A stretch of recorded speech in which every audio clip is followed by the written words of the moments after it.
tools to heal, to reconcile and forgive, to guard our words with wisdom and choose peace is how we live.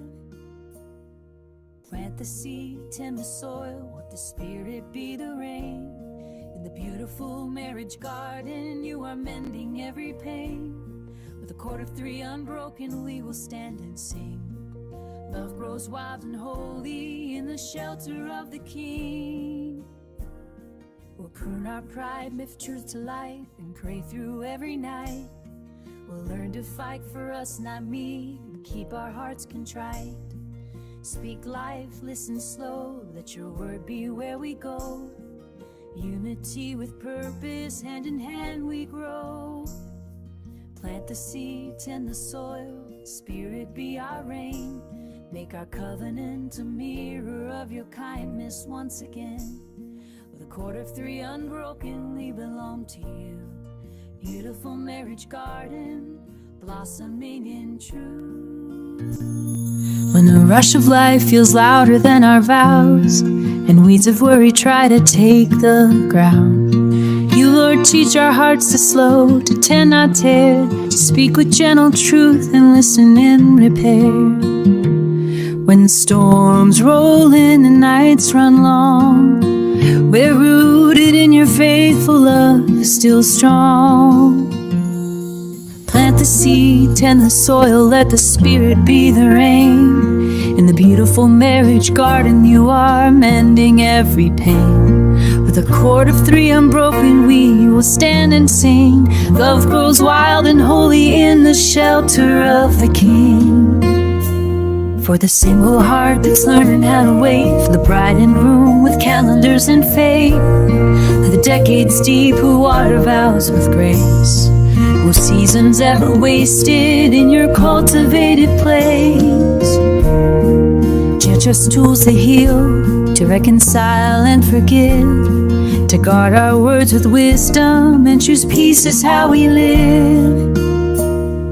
Plant the seed, tend the soil, let the Spirit be the rain. In the beautiful marriage garden, you are mending every pain. With a cord of three unbroken, we will stand and sing. Love grows wild and holy in the shelter of the King. We'll prune our pride, lift truth to life, and pray through every night. We'll learn to fight for us, not me, and keep our hearts contrite. Speak life, listen slow, let your word be where we go. Unity with purpose, hand in hand we grow. Plant the seed, tend the soil, Spirit be our rain. Make our covenant a mirror of your kindness once again. With a cord of three unbroken, we belong to you. Beautiful marriage garden, blossoming in truth. Let it grow in your love, we bloom again.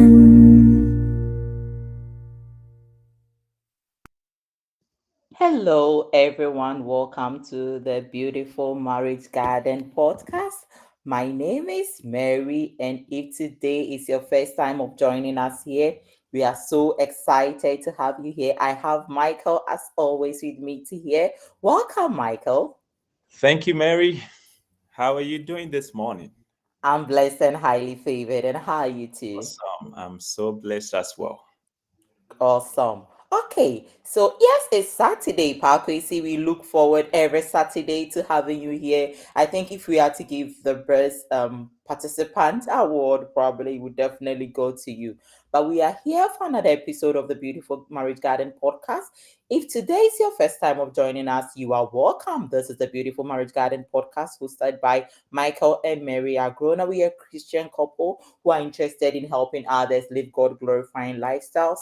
We've had previous episodes in this podcast that you might want to revisit. Michael, are you able to share our previous episodes? Of course, am I sharing? Is my screen showing that I'm sharing? Yeah, can you try to share again, please?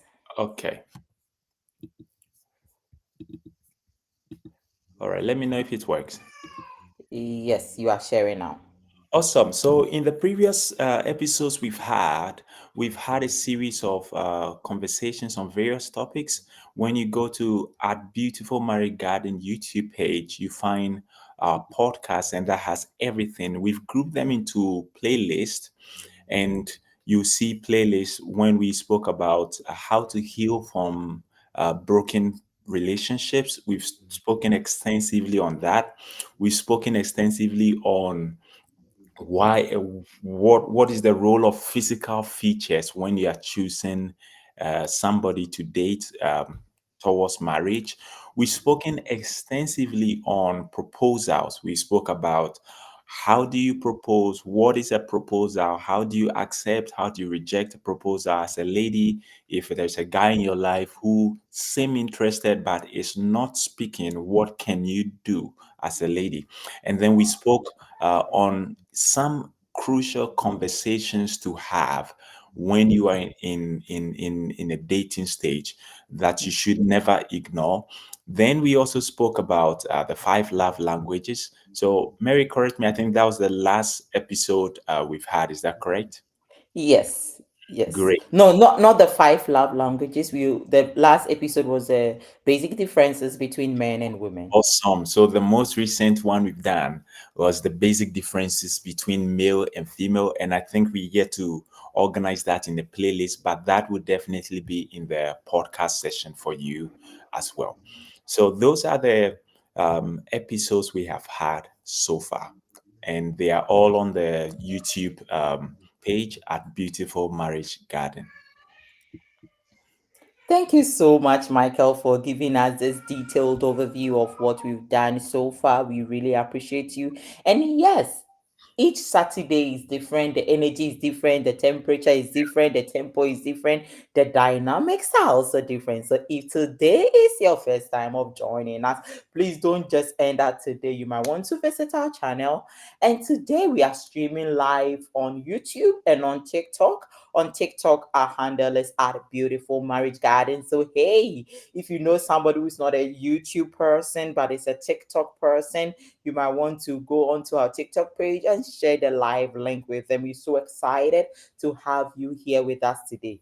Today is another exciting episode, and myself, I'm excited already. Michael, are you excited as well? I am, because it's a topic that is less spoken of, but it's a crucial one, particularly we're speaking today on the subject about ways to keep yourself pure when you are in a love relationship.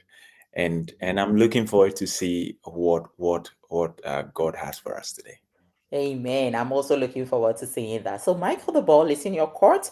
We don't want to keep our audience waiting. So, please, yes, Okay, so I am going to share my screen, and then definitely. I will be straight to the point, release the content, and and hopefully we get a lot of value out of this. Can you see my screen, Mary?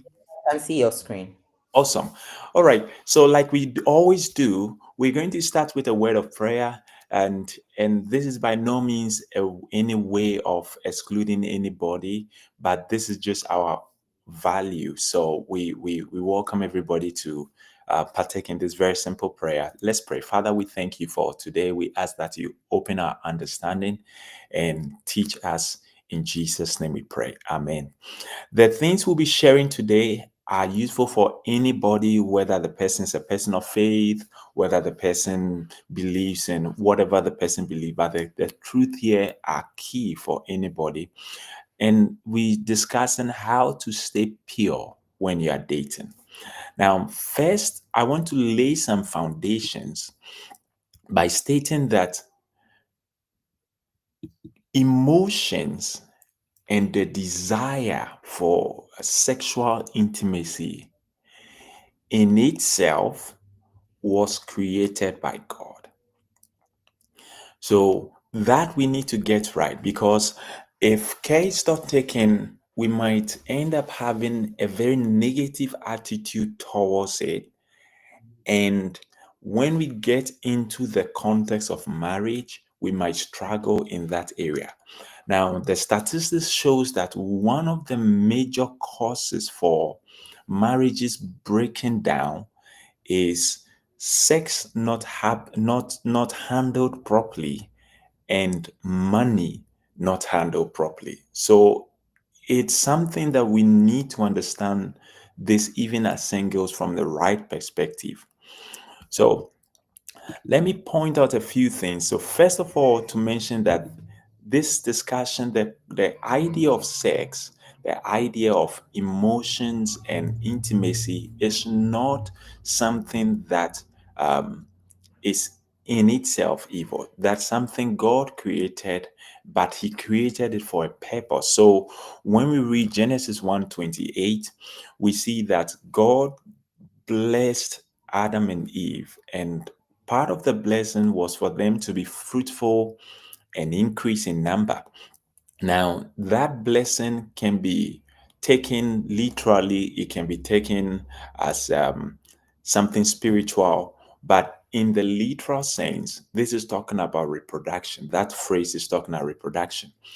And within that phrase is a means for reproduction. And one of the means is this subject of sex.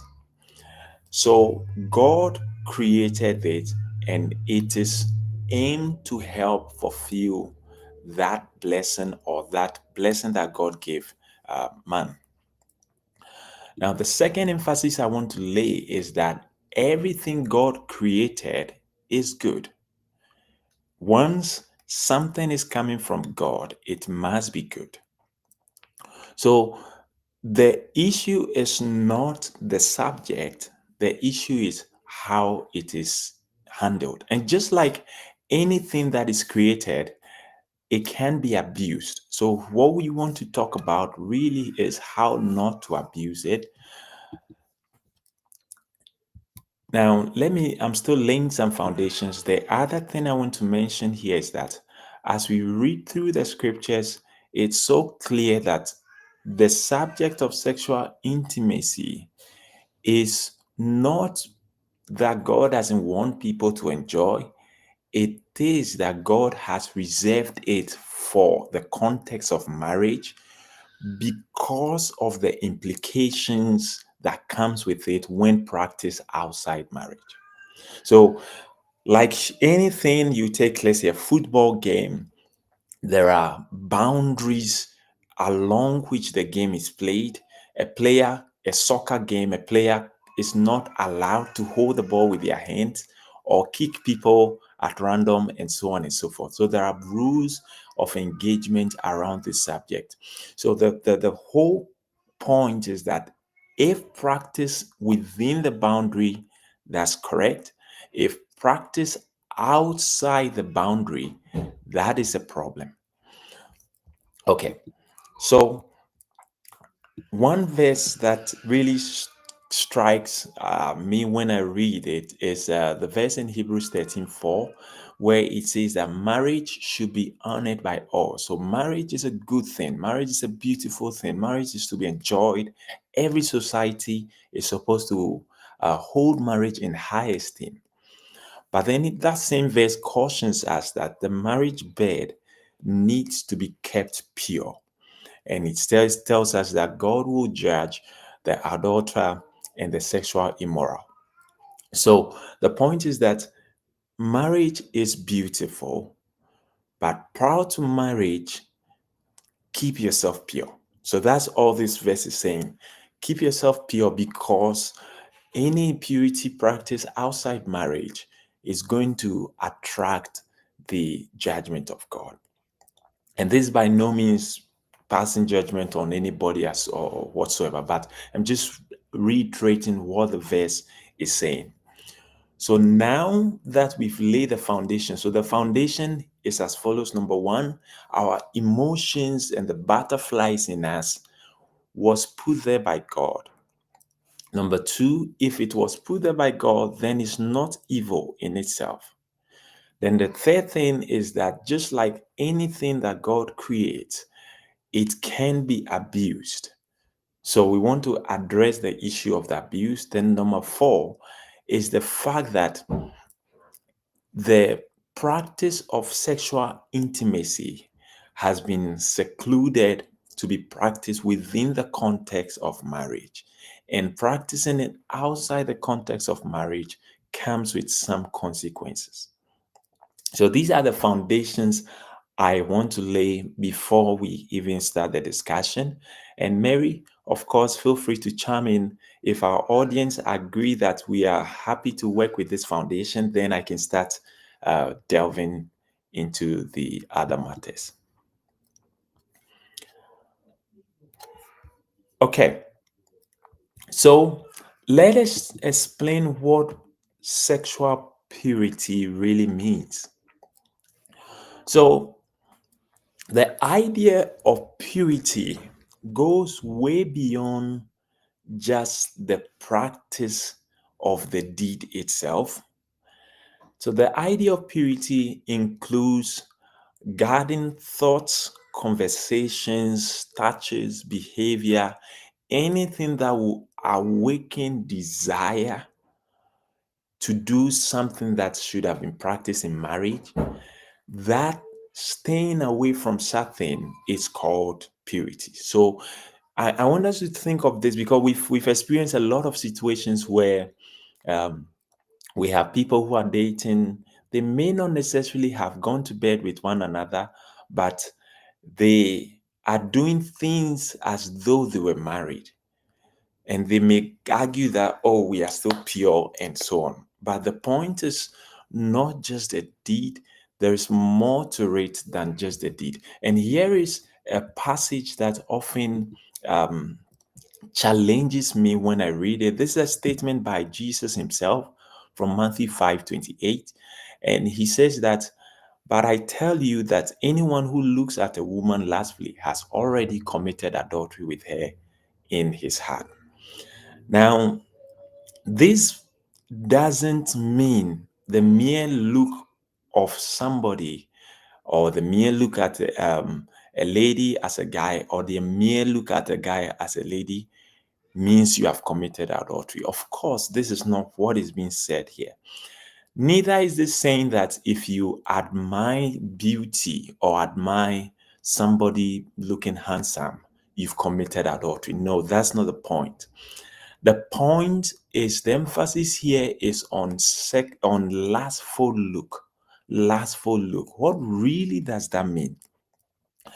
So this is talking about a kind of look beyond the normal look. So where somebody sees another person and all of a sudden begins to imagine beyond the clothes, beyond what is physically appearing, and begin to desire something sexual. So that is the kind of stuff that is being addressed here. So Jesus' simple words here is saying that if somebody looks at a person and begins to even desire something to do with sexual intimacy, then that person need not commit the act. They've already committed the act within their heart.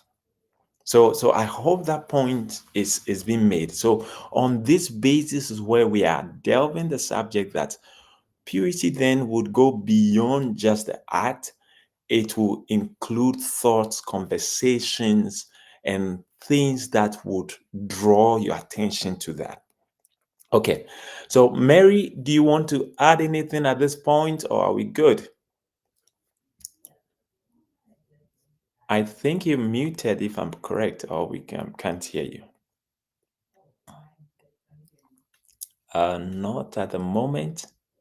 Okay, I will keep presenting. If you get your audio sorted, please definitely chime in. Okay, so what is purity? Purity involves keeping yourself away from anything that can lead you towards the act. Now, the idea of purity is not to deny or to deny anybody, it is rather to help the person.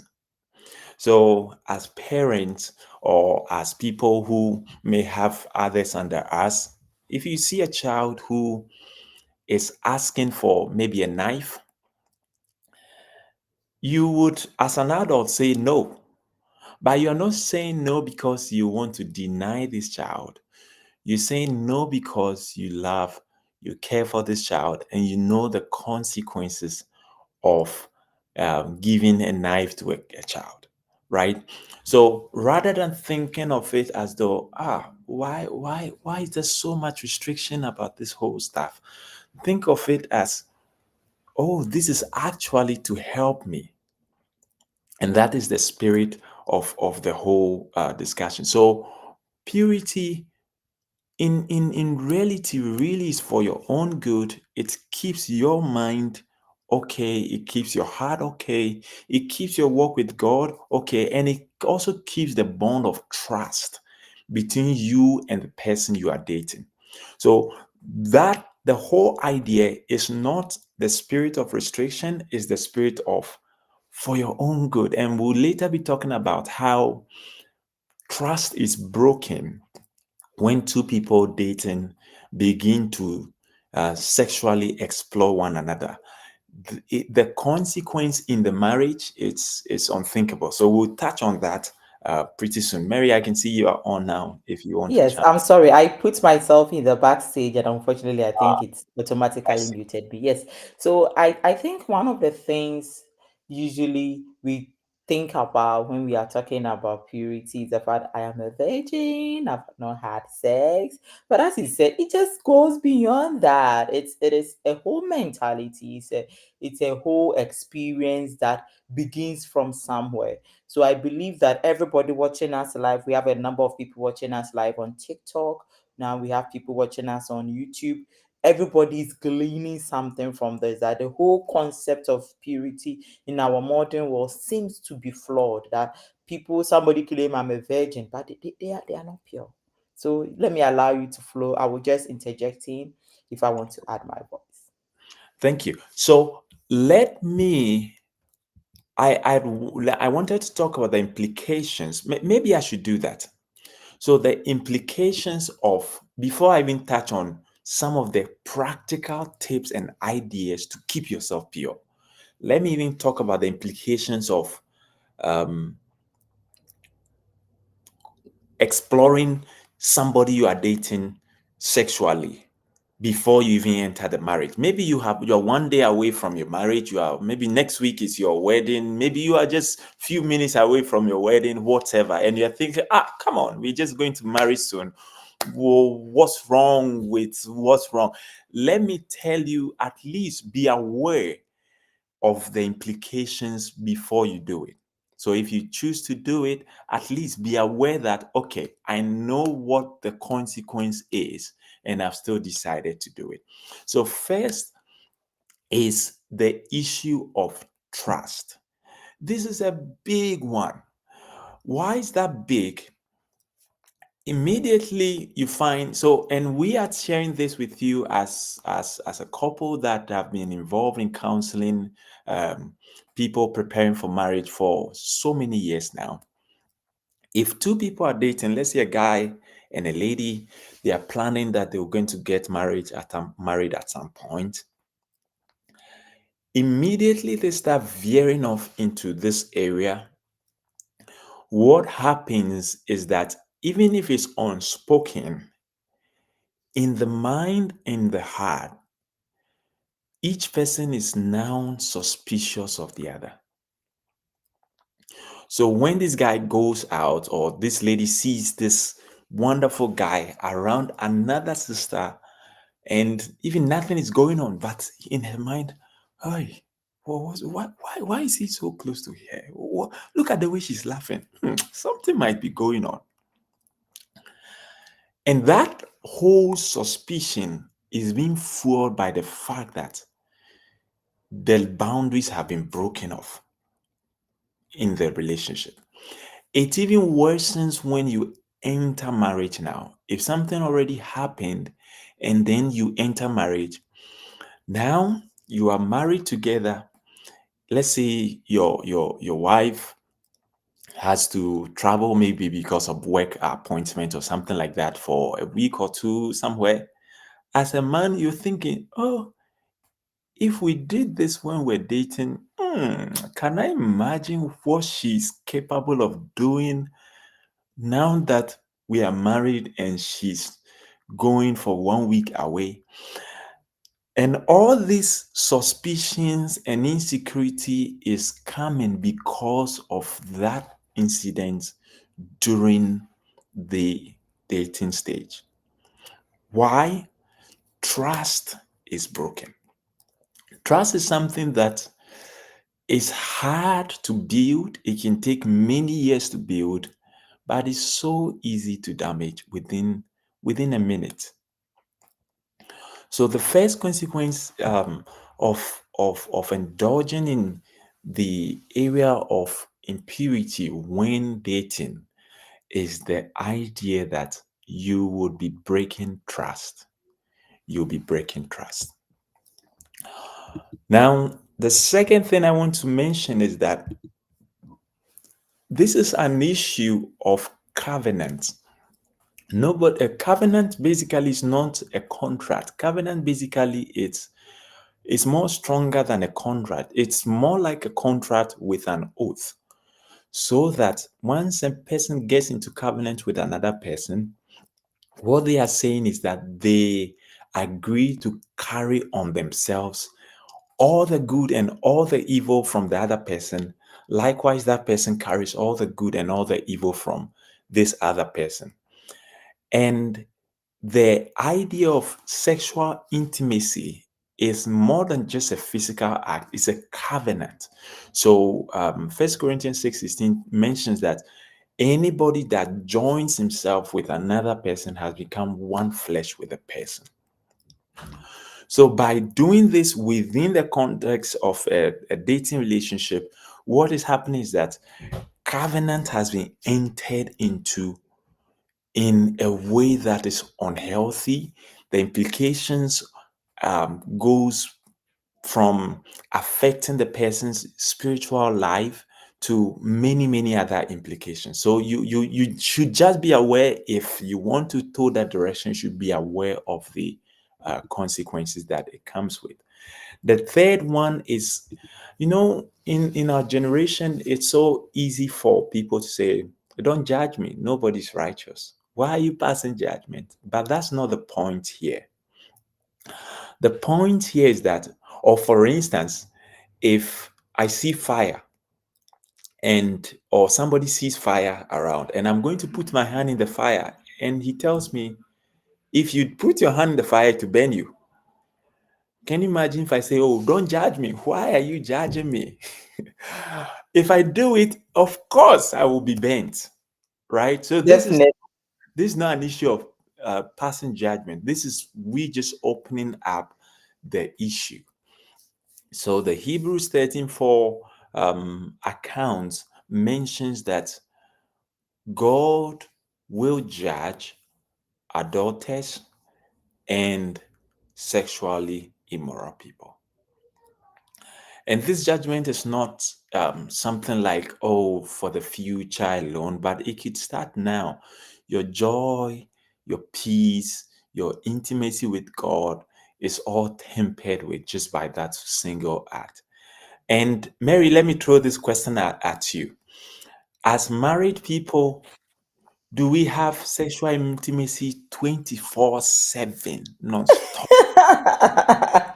I Yeah, I tell us. find it outrageous to believe that people actually think that marriage is just about sexual intimacy.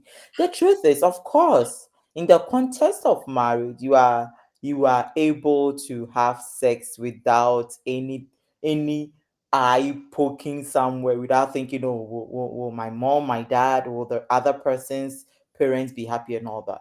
But we don't do that 24/7. We work. We are full-time workers. We have other activities to do. You have children to take care of. You have a house to keep. You have a job to go. So the desire not to wait till marriage itself, it comes off as, oh, we need to do it now, we can't wait to get married. You get married and realize that the whole thing is not about intimacy. There is more to marriage than sexual intimacy. So if you are listening to us watching us from Facebook, TikTok, or anywhere you watch this video later, if anybody is pressurizing you now that I need to taste the apple before I marry you, tell them you are not a piece of fruit.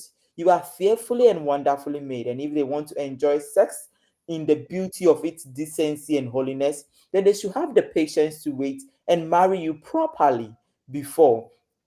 This is not about religion. This is not about being religious. Even morally, look at how you feel when you go through the act at a time when it is not safe, or when a married person leaves the confines of their marital home and have intimacy outside of their marriage. You feel dirty, you feel stained. You yourself, your conscience is seared. No matter how evil you are, you know that there is something definitely not right with what I've done. So please stay pure, wait. And when the time is up, you can enjoy it in the beauty of all his holiness. And heaven will even be applauding for you. Yes. So if there are any married couples online and you want to also address this question, please feel free. We do not want people, maybe our single brothers and sisters, to think, oh, that's just Michael and Mary. They are just, maybe they don't have the time. Maybe other couples do 24/7. Feel free to share your thoughts on that as well. And Mary, like you said, this has nothing to do with being religious. um, we've heard of instances where even corporate organizations have had to dismiss some of their employees or managers away because they were indulged in this kind of act, even in their outside the working setting, because they find it embarrassing to themselves as a company to be associated with that those kind of news, right? So even a non-religious um, corporate company even holds these values, right? Yes, yes, So that is key for everybody. Now let me talk about how to keep pure. There is no point, or it's not helpful, if I talk about what the implications are without showing exactly how you can keep yourself pure. The first point to mention is that many times, and there are research that shows that humans, we often overestimate our strengths and abilities. We are often, we think too, we think we are that strong beyond what we are actually capable of. So the first point is that every one of us who are seeking to date or who are in a love relationship need to recognize that we have emotions, and these emotions can be triggered at any point. We are not immune to getting into these areas. Therefore, we need to consciously set in boundaries. And these boundaries is not something that you have in your mind and you're working with it. It's something that you are going to have to discuss together and agree. We are in a love relationship. We are trusting that in the next 2 years, we are going to get married. Within this time, this is what we are not going to do. This is what we are not going to permit. This is what we will never venture until we marry. The dangers of not discussing this at all is that when the situation comes where you are pushed to the wall, you might have no defense systems. So definitely talk about it. What are we not going to do? Even if somebody is, one person's pressuring the other, what are we agreeing that we will never do before marriage? Mary, do you want to add anything to this? Yes, what I want to say is that a person without a boundary is like a plane that has been powered without a destination. You see, you can fly as much as your fuel can take you in the air, but it is ultimately bound to come down. You need to have boundaries around your life. There are things that people should know you for. Don't let it be said that for this person, ABC, she is so easy to get, he is so easy to get. Have boundaries around your life. If you have to date 15 guys before you marry, it doesn't make you an evil person. But imagine sleeping with 15 guys before you marry. That is a lot of things. What's your boundary about kissing, smooching, and all that? Don't say, oh, it's just kissing. We know that we are not piece of logs. We are humans. We have emotions, as Michael says, and everything triggers everything. So don't just go about expressing your emotion to every Tom, Dick, and Harry you meet. There are young ladies who have gone without boundaries. They have actually had intimacy with their father's friends because they didn't have boundaries. It was just like a one night stand, and later realized that that's their father's classmate. That's a man as old as to be your father. Just one night, not no boundary. You've just messed up yourself. You should have boundaries. If you don't set up boundaries, every person can see themselves to be able to have access to your life. And as Michael said, intimacy itself is a covenant. So imagine without boundary, how many people you end up having covenants with.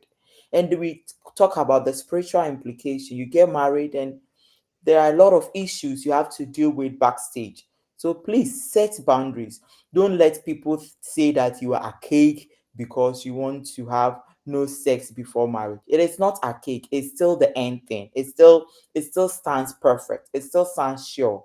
When you leave a relationship, you know you live unscattered. You live with your dignity. You live with your body fully packed.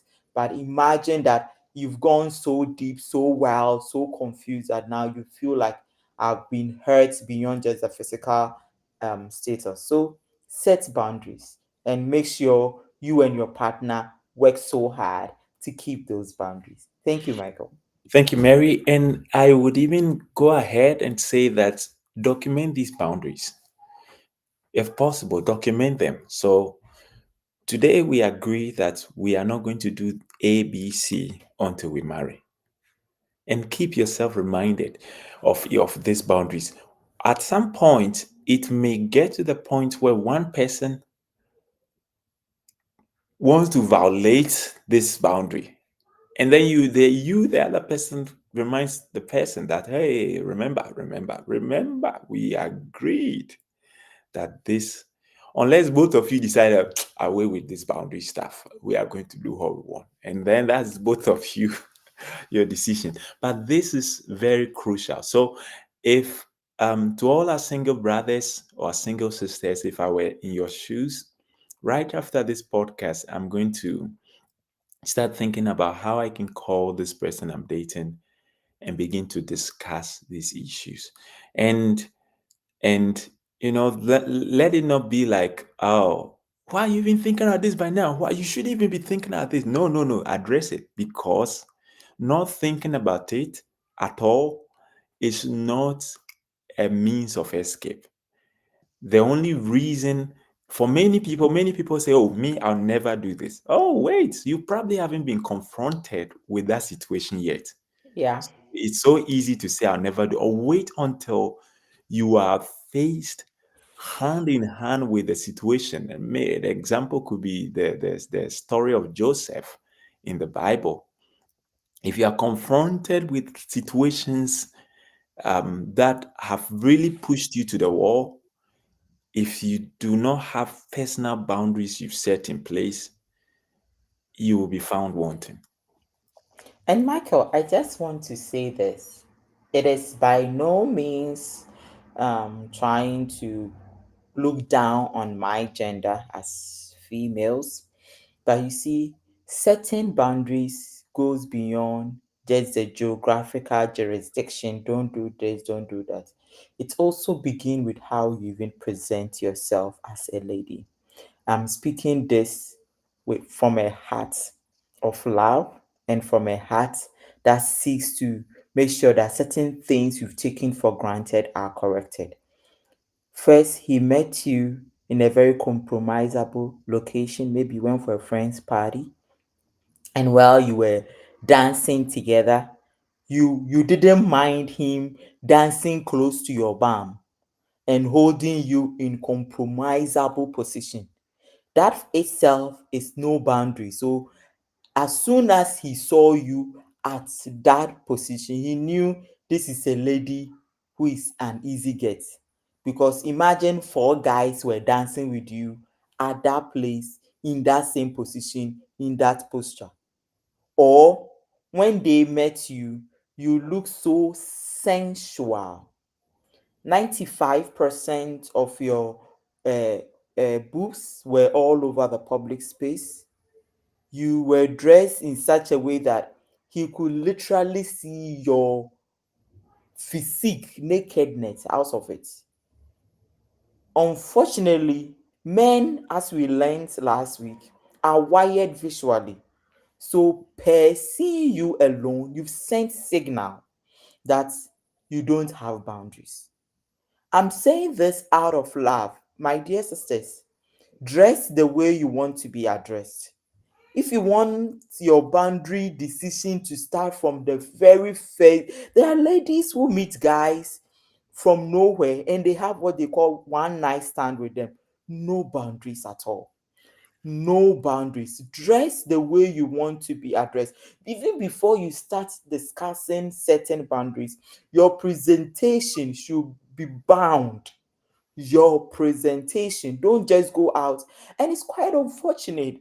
Michael, I say it with all sadness because unfortunately, the people that seem to have any sort of religious affiliation, especially our Christian sisters, seem to lack this so much, Right. so much that we meet people in uncompromisable position. We don't care about the way we are dancing so sensually. And any guy who sees you in that position knows that you are a person they can easily have cheaply.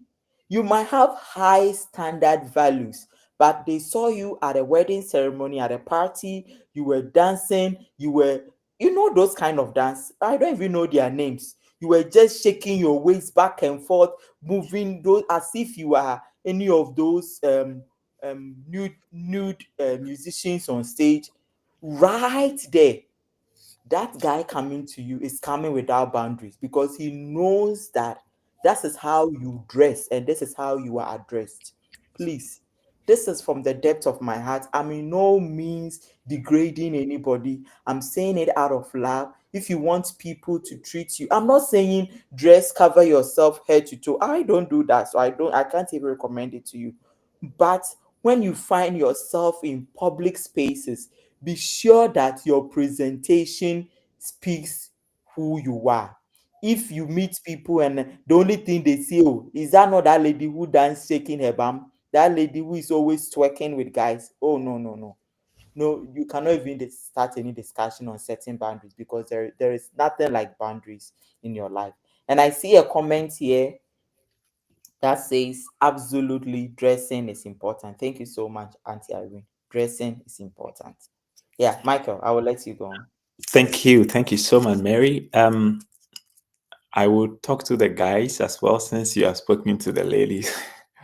Yeah, and I think for guys as well, the issue of boundaries, and this goes to every one of us, the issue of boundary just goes beyond words. Mm, It is messages, and these messages can be unspoken words. mm, So, for instance, if you're a guy and in your conversation with this lady, you are asking very funny questions. Have you done this before? Have you done that before? There are some of those Pharisees. When you come to this same lady to say, "Oh, you know what? Let's set boundaries now," you look like somebody who's just joking, right? Because the day before you were asking this lady, "How have you?" Or you look very cute, and you some comments, some unnecessary comment, oh, look at how your skin is, your whole body is protruded out of this cloth. And so, and you, amazingly, you see some married men who make such comments about single people. And that's very, very wrong, right? Very wrong. Michael, I'm not cutting you short. I've had instances of being told by fellow women that, hey, God, am I a wood? Am I a piece of log? Look at this lady. She doesn't even know how to dress. She doesn't even have the vital statistics, but she has found a good man. She's married, enjoying their home. I am married. I am beautiful, have all the vital statistics, and no man seems to approach me. All the men who come to me seem to want to have intimacy with me. There are two things. If this is not spiritual, which is always not always the case, it is because of your presentation. Because you see, I say it all the time on this platform that even the men who are the players want the women who are well kept, well presented to be their wives, because they know that if they go outside and do all the bad things, they can still come home and meet the good woman in their house. So please, sisters, it is not about being beautiful. Oh. If beauty is the only thing that takes people to marriage, then those without beauty should not be married. It's not the case. So present yourself well. Present yourself And well. Mary, you see the point you just made, there is you see the concern. Yes, yes. So I can see a comment, and also avoiding profane jokes. That what I was driving at is the issue of profane uh, questions, profane jokes, like unhealthy, unnecessary kind of jokes and stories. And no, you should. We all should check that. But Mary, coming to the point you were making, so this lady believes that she's beautiful, therefore she should find a good man. That's the problem. You see, because to her, her beauty is what she's putting at the front to catch the guys she desires. But if a guy is chasing you because of your beauty alone, you should be concerned. You should be concerned. What if after marriage you give birth and that slim structure is no more? And I anyway, I won't go there. But Mary's laughing because she knows she knows this very well, right? After giving birth, sometimes your body will change, the dynamics will Hmm. change. So if your confidence that you should be married is because you feel you are beautiful looking, then that mindset is going to make you try to project your beauty anywhere you go with the aim that that will catch the attention. Now, if that presentation is wrong, you are going to be catching the attention of the wrong people. Now, when they come to you, they are coming because of your beauty. So, not surprising, they would want to have you or sleep with you as a condition in that relationship. Because what brought them is not because they care about you or love Hmm. you, it's because they saw part of your body that attracted them. So for such a friend, it will be great if that friend can reorient herself, not to start thinking of her beauty as the strength she wants to use to get the people she wants to marry, but to start thinking about character, virtues, because those are the things that will last at the end of the day, right? Hmm. Yes, and the profane jokes, I can't say them. I can't utter some of the ones we hear are things you can't even say with your mouth, right? So avoid. Some people just say bland, profane, like jokes you can't even make your mind. Comprehend. You're like, Comprehend. did you just say that? And they are saying, yes, I said it. And the joke, I joke, that it was a joke. No, it wasn't a joke. You see, we all have humor, but we need to Hmm. have boundaries with the things we say. If while dating, You are making some very expensive, profane joke. You are sending the picture that you are not a serious guy. Yeah. You are not a serious guy.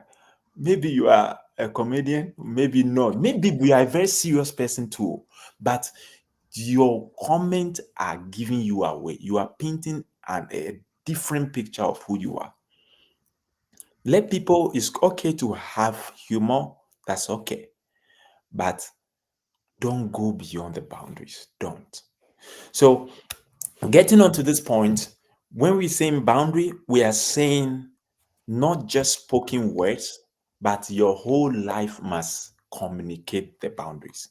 Mm. So if I'm visiting you as maybe a lady, I'm a lady, I'm dating you as a guy, I'm visiting you somewhere, or I'm going out with you, and I dress shabbily, I am not saying anything worse, but I'm saying I'm communicating a message that, oh, well, this is who I am, or this is what I can do. So Hmm. let's be watchful. Let's be watchful. And I'll say this jokingly.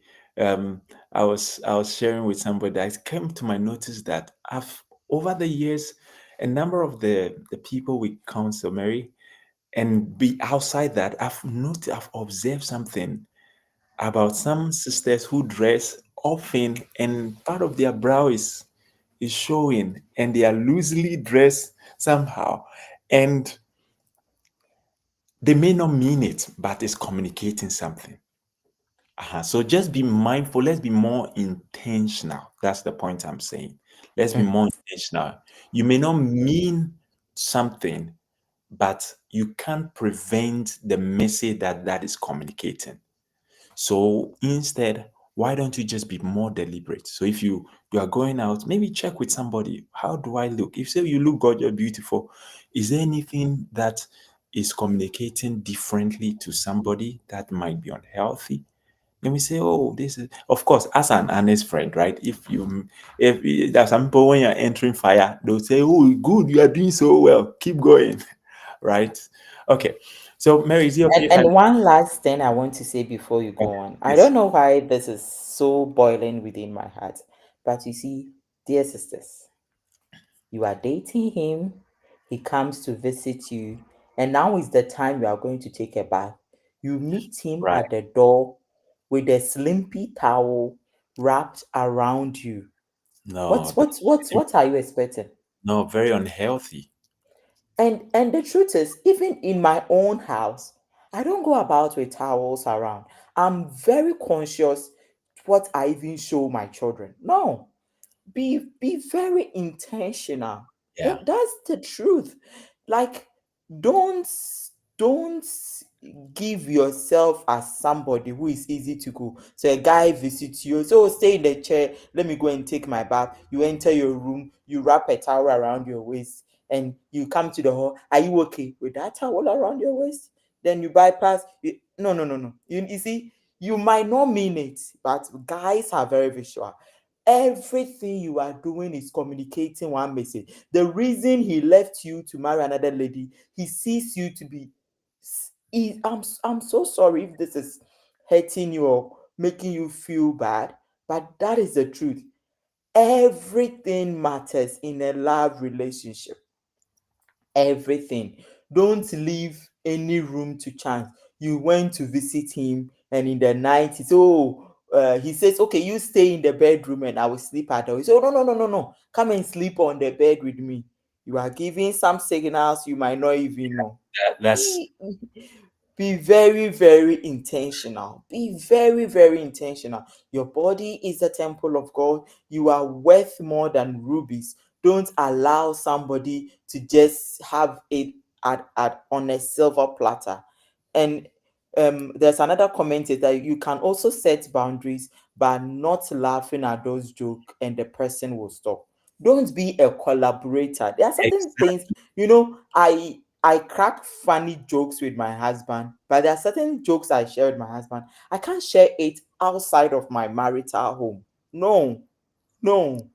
Be very, very intentional. Intentional. Don't go about, you are not a participator like Saul. I didn't kill Stephen, but you were the one watching over their clothes. You were laughing along, see, looking like you are giving them the go ahead that you can go, you can go. Please Mm, be very, very intentional. Some of these things we are sharing with you, we are sharing with you out of years of mentorship, years of counseling, and experiences we have gathered from Ghana, from Norway, from UK, and to Canada. We are not telling you things that we think sounds right. I'm happy they are married couples here. I can see my mom, I can see Auntie Irene. These things we are telling you are things that will help you move on the right track. Don't mm. reinvent the wheel. No, it is too much a difficult job to go through the process and do it all over. People have gone through it, others have their experiences, and we've gathered all of this together and we are presenting it to you as a package that, if well taken, will help you live a life that glorifies God and also help you stay pure. So please, please, and please, you cannot give what you do not have. So just keep that word. I will even add to the comment about not laughing so you don't encourage that expensive joke by saying that even beyond that, even go a step further and say, express your dislike for that kind of jokes. So if you don't like it, don't laugh to entertain it, but go ahead, go a step further and say, I know I think you might be joking, but I'm very uncomfortable with this kind of jokes, and I would be pleased if you don't continue. Yeah. And it's also come to a point when it moved from physical, verbal jokes to physical touch. Right. And unfortunately, there are some men without boundaries, whether they are married or not. They see you and, hey, I like your backside, and they hit you, bump. He's not married to you. He's hitting your bump. How is that possible? And some That, ladies that, usually laugh. They laugh and and say, "Oh, you laugh and say, oh, stop it. Oh, no, he will something not stop. you should be angry about." You say, "No, please, I No. respect you so much, but please don't do that. I'm very offended. I really don't want this kind of stuff." Thank you. Don't leave. And the next time you say, hey, as for you, your front elevation is so great. When I see you, it helps me picture things. You yourself, one, make sure that whatever you wear, your front elevation is not seen. But at that point, let the person know that, hey, this is not a comment I appreciate. My body is not an object to be appeased, or an object to be appreciated in such a way, or in such a manner. And don't spend time alone with them. Already the person is telling you, oh, I like you, I like you. And they invite the same person who is saying, I like you, I like you. Oh, you are my girlfriend, you are this, and say, oh, can we go out? And you follow that person. Hmm. You yourself, if you are not even dating. And on Michael, unfortunately, most of these things happen to people who are not even dating. They are not even dating. Yeah, They that's just sad, follow right? blindly, and they get messed up blindly. And they, in the mind of the woman, oh, I think we are dating. He's not dating you. He has a serious somebody. And he comes to tell you, I'm getting married, and you are all broken, all wounded. Don't raise uh, false hopes by making yourself an object of impurity. Oh, the conversation is getting exciting. It's 10 Getting o'clock. excited. Let me, Eh? let me stop. Okay, I think I will stop with the second point here. This, for me, it's something I still haven't managed to wrap my head around. We've met quite a number of people who are dating and they don't want anybody to know about it. And they lie about it. Some of them lie about it and say, oh no, there's nothing going on between us. Oh yeah, okay. And not if some of them, they don't even want their parents to know about it. There is no third eye overseeing or watching them. What would make somebody want to keep their relationship secret to the point that not a single mentor, not a single I often say out of the 7 billion people on this earth, not one person is trustworthy enough Enough. to be a guide or mentor over that relationship. So they are dating, they will tell you, oh, I'm going to the shop to buy this. And they are going to see Mr. ABC or they are going to see Mrs. ABC. And they'll tell, I'll be back, I'll be back. And you track their phones, they are not, they are in, somewhere really far from where they said they are. And the funny part, and I think we'll start next week's conversation with it. The funny part is that almost everybody who's been married for at least a year, we can see it when people are in love. We don't need, we can see it when love is being stirred up in the heart of singles. So when certain singles come and say, oh, there's nothing going on, you look back and you laugh because you can see, are you joking? Me, I've been there, right? But if you are in a love relationship, no, you are not accountable to anybody. Nobody's aware, or you. And they often say, "Private. That's my private life." Well, that's okay, but be aware of the consequence. Because once there is no accountability, you are setting yourself up to get into heartbreaks, right? So have at least two people who know you that well, who are not afraid to tell you the truth. Have them aware, being aware that you are going out with this person. Let that person to have somebody. There should be somebody who you revere, you are ashamed to expose your secret nakedness to, so that if you are on your way to do something wrong, you think back again and say, what if person so so and so so and so so finds out that I did this horrible thing? That alone is an invaluable safety measure you are Mm, good giving yourself, right? mm, So, Mary, I can see our time has we are 2 minutes yeah. beyond our time. So I'm going to pause here and give the last words to you, and we can carry on with this discussion for our next week's episode. Yes, yes. And one of the things I want to tell sisters, um, Okay. Yeah, we oh, have you now. okay. So what I want to share specifically for my sisters, if he wants the relationship to be in secret, know that probably you are not the only one.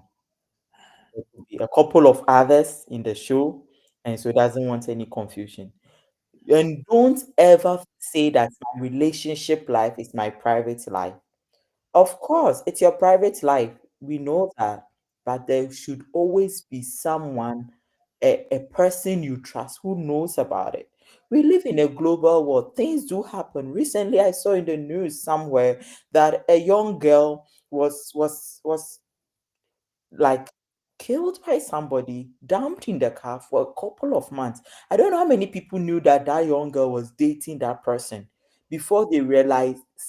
Don't, I'm not saying bad things will happen to you, but for the sake of your own security, don't make your relationship so private that your best friend doesn't even know you are in a relationship. Your mother, your pastor, then this guy goes to the pastor to marry your best friend, and you go that everybody has connived against you. Nobody knew what was happening around you.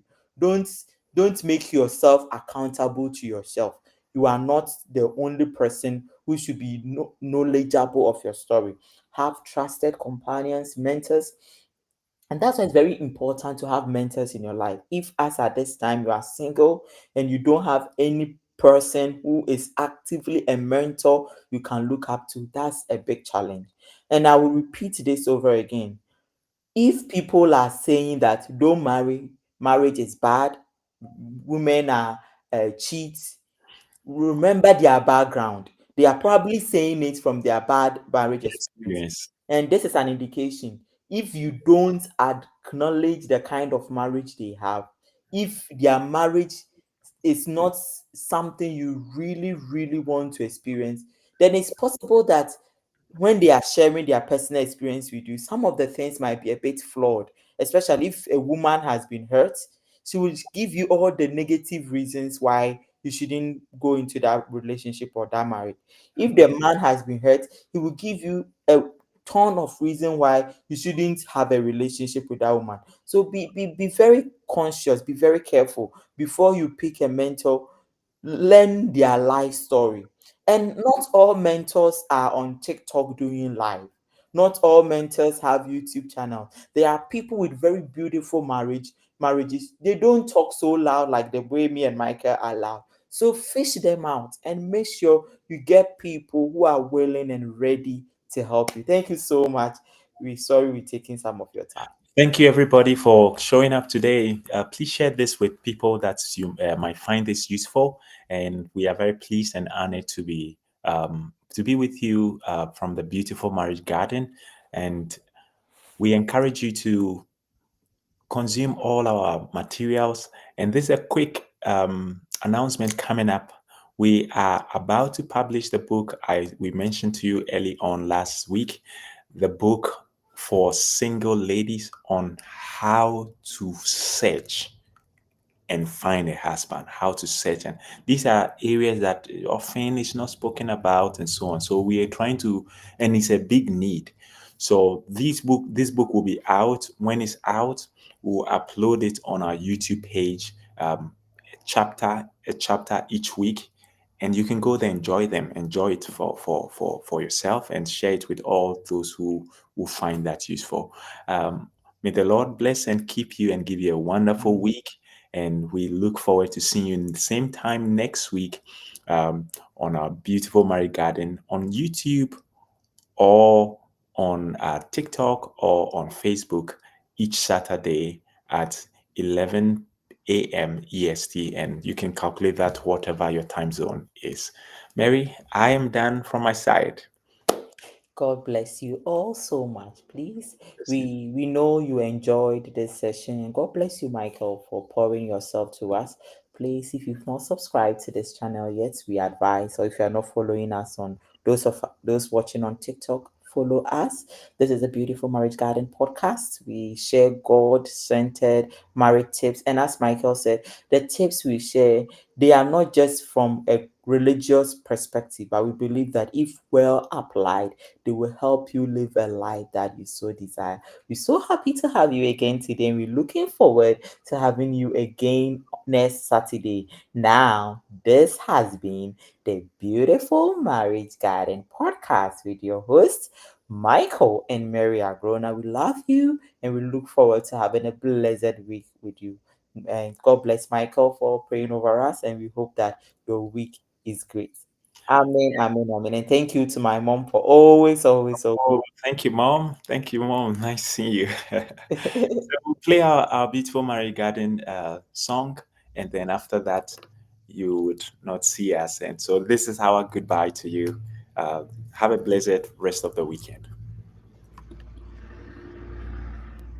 When the rush of life feels louder than our vows, and weeds of worry try to take the ground, you, Lord, teach our hearts to slow, to tend, not tear, to speak with gentle truth and listen in repair. When storms roll in and nights run long, we're rooted in your faithful love, still strong. Plant the seed, tend the soil, let the Spirit be the rain. In the beautiful marriage garden, you are mending every pain. With a cord of three unbroken, we will stand and sing. Love grows wild and holy in the shelter of the King. For the single heart that's learning how to wait for the bride and groom with calendars and fate. For the decades deep who water vows with grace. Will seasons ever wasted in your cultivated place? Judge us tools to heal, to reconcile and forgive, to guard our words with wisdom and choose peace as how we live. Plant the seed, tend the soil, let the Spirit be the rain. In the beautiful marriage garden, you are mending every pain. With a cord of three unbroken, we will stand and sing. Love grows wild and holy in the shelter of the King. We'll prune our pride, lift truth to life, and pray through every night. We'll learn to fight for us, not me, and keep our hearts contrite. Speak life, listen slow, let your word be where we go. Unity with purpose, hand in hand we grow. Plant the seed, tend the soil, Spirit be our rain. Make our covenant a mirror of your kindness once again. With a cord of three unbroken, we belong to you. Beautiful marriage garden, blossoming in truth. Let it grow in your love, we bloom again.